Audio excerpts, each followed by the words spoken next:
नमस्कार, सुजस बुलेटिन में आपका स्वागत है। मैं हूं आपके साथ अश्विनी सरोही। एक नजर हेडलाइंस पर। प्रधानमंत्री की बांसवाड़ा यात्रा को लेकर मुख्यमंत्री ने की तैयारियों की समीक्षा। अधिकारियों को सभी व्यवस्थाएं सुव्यवस्थित एवं समयबद्ध रूप से सुनिश्चित करने के दिए निर्देश। प्रदेश में सेवा पखवाड़ा बन रहा सेवा समर्पण और सुशासन का प्रतीक। मुख्यमंत्री के नेतृत्व में शहरी व ग्रामीण सेवा शिविरों से घर घर तक पहुंच रहा जन कल्याण। दिल्ली से राजस्थान भ्रमण के लिए रवाना हुई पैलेस ऑन व्हील्स। राजस्थान की कला, संस्कृति और विरासत से रूबरू होंगे यात्री। मुख्यमंत्री श्री भजनलाल शर्मा ने प्रधानमंत्री श्री नरेंद्र मोदी की आगामी 25 सितंबर को बांसवाड़ा यात्रा के संदर्भ में तैयारियों की समीक्षा के लिए मुख्यमंत्री कार्यालय में अधिकारियों के साथ बैठक ली।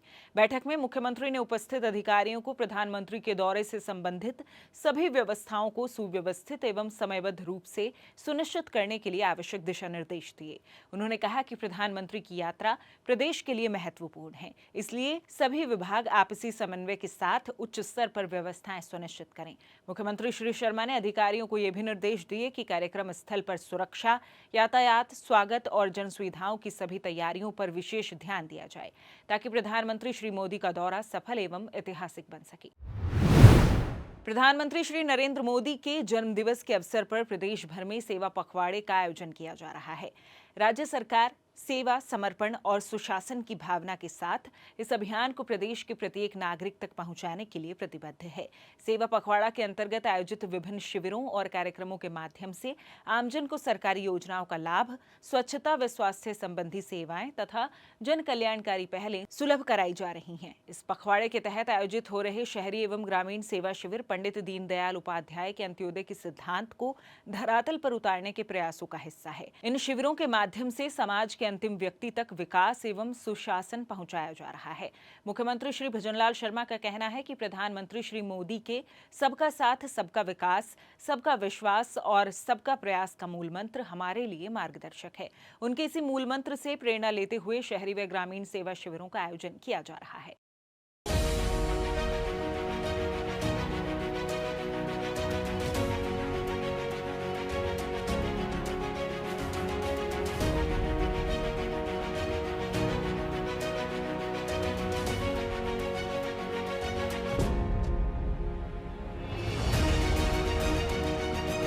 शहर और ग्रामीण क्षेत्र में जो हमारा सेवा पखवाड़ा प्रारंभ हुआ है, उसमें कई तरह की जांचें भी हैं, कई तरह की योजना भी है।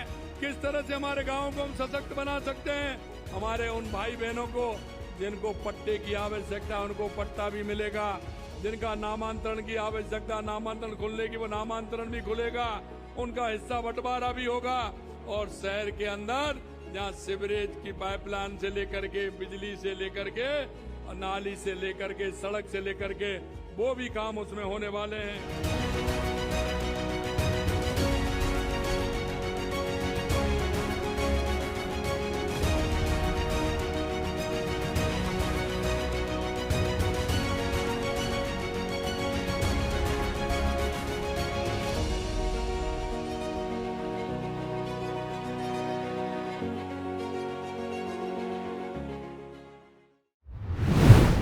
इन शिविरों में आपसी सहमति से विभाजन, नामांतरण और रास्ते खोलने जैसे कार्य भी आसानी से हो सकेंगे। स्वामित्व योजना के तहत पट्टे बनाए और वितरित किए जाएंगे तथा किसान गिरदावरी ऐप द्वारा गिरदावरी कराई जा रही है। शिविरों में क्षतिग्रस्त स्कूलों, आंगनबाड़ी केंद्रों, छात्रावासों और सड़कों के सुधार का कार्य किया जा रहा है। साथ ही विधायक और सांसद स्थानीय क्षेत्र कार्यक्रमों के तहत भी विकास कार्यों को गति देंगे। एनएफएसए के लंबित प्रकरणों का निस्तारण और आधार सीडिंग भी की जाएगी।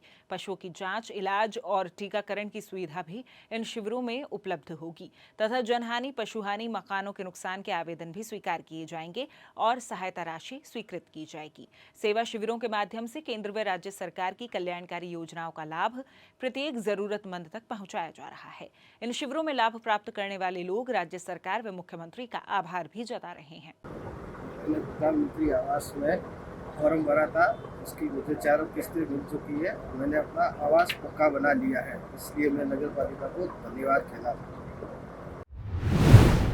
संसदीय कार्य विधि एवं विधिक कार्य मंत्री श्री जोगाराम पटेल ने आज पंचायत समिति कैरू के ग्राम पंचायत बड़ली में ग्रामीण सेवा शिविर का अवलोकन किया। श्री पटेल ने कहा कि प्रधानमंत्री श्री नरेंद्र मोदी के जन्म दिवस को सेवा पखवाड़े के रूप में मनाया जा रहा है। संसदीय कार्य मंत्री ने कहा कि सभी ग्रामवासी इन शिविरों का अधिक लाभ लें और आस पड़ोस के लोगों को भी प्रेरित करें। उन्होंने सभी जनप्रतिनिधियों से भी आह्वान किया कि वे इन शिविरों में अपनी सक्रिय भागीदारी निभाएं। शिविर में संसदीय कार्य मंत्री ने फॉर्मर रजिस्ट्री के लक्ष्य 100% प्राप्त करने, NFSA के तहत 100% eKYC करने और बड़ली में स्वीकृत GSS के लिए भूमि आवंटन के संबंध में आवश्यक कार्यवाही करने के निर्देश दिए। इस दौरान उन्होंने शिविर में विभिन्न विभागों के स्टॉल्स का निरीक्षण किया और अधिकारियों से योजनाओं और उनकी क्रियान्विति के संबंध में पूरी जानकारी ली। उन्होंने मुख्यमंत्री मंगला पशु बीमा योजना के तहत लाभार्थी श्रीमती नम्रता और विष्णा देवी को पॉलिसी वितरित की। टीबी मुक्त भारत के तहत पोषण किट का वितरण भी किया। उन्होंने एक पेड़ मां के नाम अभियान और हरियालो राजस्थान के तहत कार्यक्रम स्थल पर पौधारोपण भी किया। वहीं कैबिनेट मंत्री श्री जोगाराम पटेल ने जोधपुर की ग्राम पंचायत सांगरिया में सीवरेज के गंदे पानी की निकासी की वैकल्पिक व्यवस्था का निरीक्षण किया। उन्होंने कहा कि मुख्यमंत्री श्री भजनलाल शर्मा के नेतृत्व में राज्य सरकार संवेदनशीलता के साथ हर समस्या का त्वरित समाधान कर रही है। श्री पटेल ने बताया कि हेलीपैड सर्किल से कुड़ी नाले तक आवश्यक संसाधन लगाकर गंदे पानी की निकासी की जा रही है। साथ ही सांगरिया की भावी आवश्यकता को ध्यान में रखते हुए DPR भी तैयार की जा रही है। उन्होंने नगर निगम आयुक्त को क्षेत्र में फॉगिंग करने के भी निर्देश दिए। मंत्री ने सरस मिनी बूथ पर जन सुनवाई की और UPI के माध्यम से डिजिटल भुगतान कर लोगों को कैशलेस लेन देन के लिए प्रेरित किया।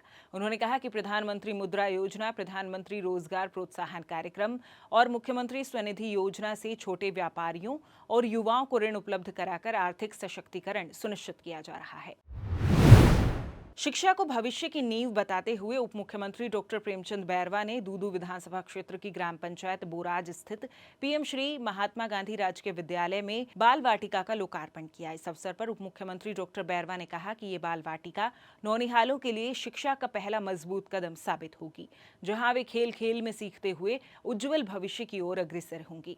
बाल सुलभ वातावरण में प्रारंभिक शिक्षा से बच्चों की बौद्धिक एवं रचनात्मक क्षमता का बेहतर विकास संभव हो सकेगा। उपस्थित जनों ने इस पहल की सराहना करते हुए इसे ग्रामीण क्षेत्र में गुणवत्तापूर्ण शिक्षा की दिशा में एक महत्वपूर्ण कदम बताया।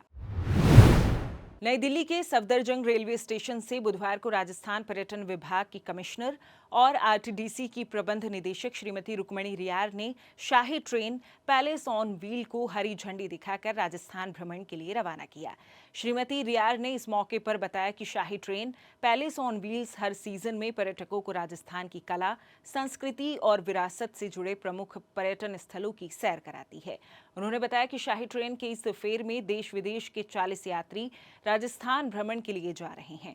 पर्यटकों को राजस्थानी कला, संस्कृति और विरासत से रूबरू कराने के लिए चलाई जाने वाली इस शाही ट्रेन का इंटीरियर पूर्ण रूप से राजस्थानी महलों की तर्ज पर बनाया गया है, जिससे यात्रियों को अपनी यात्रा के दौरान एक शाही अंदाज में यात्रा का लुत्फ मिल सके। पैलेस ऑन व्हील्स को भारत की लग्जरी ट्रेन माना जाता है, जिसमें पर्यटक राजस्थान की ऐतिहासिक धरोहर, महल, किले और रेगिस्तानी सौंदर्य का अनुभव करते हैं। श्रीमती रियार ने बताया कि इस शाही ट्रेन यात्रा के दौरान यात्रियों की सुख सुविधाओं का पूरा ख्याल रखा गया है और उनके लिए यात्रा के दौरान खास कार्यक्रमों का भी आयोजन किया जाएगा, जिससे उनकी यात्रा यादगार बन सके। राजस्थान पुलिस के महानिदेशक श्री राजीव कुमार शर्मा जोधपुर संभाग के दौरे पर रहे। इस दौरान जोधपुर पुलिस कमिश्नरेट में उन्हें गार्ड ऑफ ऑनर दिया गया। मारवाड़ इंटरनेशनल सेंटर में जोधपुर पुलिस कमिश्नरेट की बैठक आयोजित हुई, जिसमें पुलिस कमिश्नर सहित सभी DCP, ADCP, ACP और थाना अधिकारी उपस्थित रहे। बैठक में संगठित अपराधों की रोकथाम, साइबर अपराध नियंत्रण, रात्रि गश्त को सुदृढ़ करने और जन सुरक्षा को लेकर विस्तृत चर्चा की गई। DGP श्री शर्मा ने ड्यूटी के दौरान पुलिस कर्मियों की सुविधाओं, साइबर अपराध नियंत्रण के लिए आधुनिक तकनीक के उपयोग, थानों में CCTV कनेक्टिविटी और प्रमुख चौराहों पर निगरानी व्यवस्था जैसे नवाचारों पर विशेष जोर दिया। उन्होंने पुलिस कार्य प्रणाली को और अधिक प्रभावी बनाने के लिए अधिकारियों को आवश्यक दिशा निर्देश भी दिए और अपराध नियंत्रण के लिए लगातार मॉनिटरिंग पर बल दिया। बैठक में कानून व्यवस्था को सुदृढ़ करने और जनता की सुरक्षा को सर्वोच्च प्राथमिकता देने का संदेश दिया गया। सुजस बुलेटिन में फिलहाल के लिए इतना ही। फिर होगी आपसे मुलाकात, तब तक के लिए नमस्कार।